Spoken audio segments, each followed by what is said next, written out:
Пераўтварэнне вясны ў лета чароўны час. У ім яшчэ захоўваецца ядранасць цвіцення і вясновая бадзёрасць, але ўжо дадаюцца летнія фарбы ды пахі. Бадай менавіта цяпер больш за ўсё чуваць птушыных пошчакаў і проста прыродных гукаў. Рачная вада па-вясноваму каламутная, але адначасова цнатлівая. Мала на берагах бывала яшчэ адпачыванцаў, амаль не плылі байдаркі, не ахалоджваліся вудары, не плёскалася шумлівая малеча. Сапраўды, дзіўны час. Нечакана першым на прытульнай маляўнічай палянцы ля улюбёнай рэчкі прывітаў пах чабору. Своеасаблівы духмяны водар добра знаёмы наведвальнікам сонечных узлескаў. Але ў мяне ён больш асацыюецца з ліпенем, калі мы гэтую зёлку збіраем. А вось адчуць сапраўдны чабаровы пах у самым пачатку лета было прыемнай нечаканасцю. З ёй і пакрочыў па рэчцы.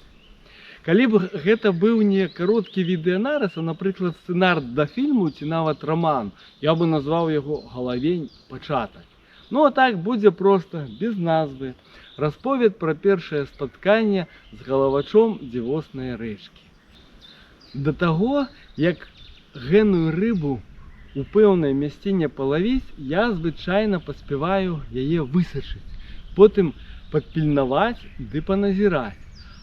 Тады ж яшчэ аніводнага галаўня не бачыў, нават калі павітаўся са знаёмым перакатам і пачаў узірацца ў яго жвірова-зялёныя бруі.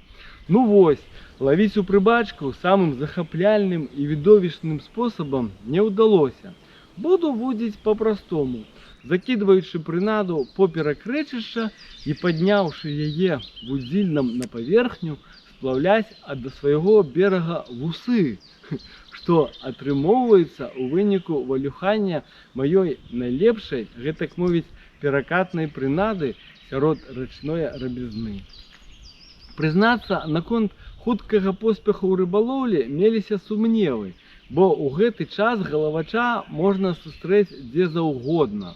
На перакат жа я прыйшоў таму, што вуджэнне на ім для мяне найбольш захапляльнае і прывабнае.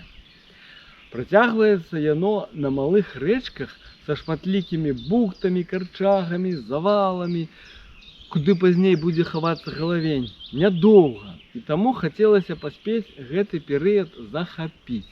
І, мабыць, нечым я заслужыў ад рэчкі ўзнагароду ў выглядзе некалькіх відовішчных дзяўбуноў з уласцівымі ім нечаканымі ўсплёскамі, якія ўслед суправаждаюцца рашучымі моцнымі патузваннямі.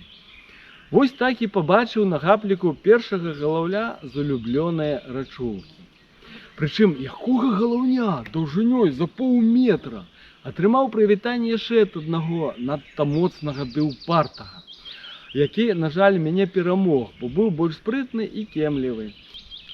Але ўсё роўна, вяртаючыся да паху чабору, што панаваў на прытульнай палянцы, адкуль я пачаў сваю вандроўку, вырушыўшы па хвалюючай вударскую душу сцежцы, адчуваў да рэчкі вялікую ўдзячнасць.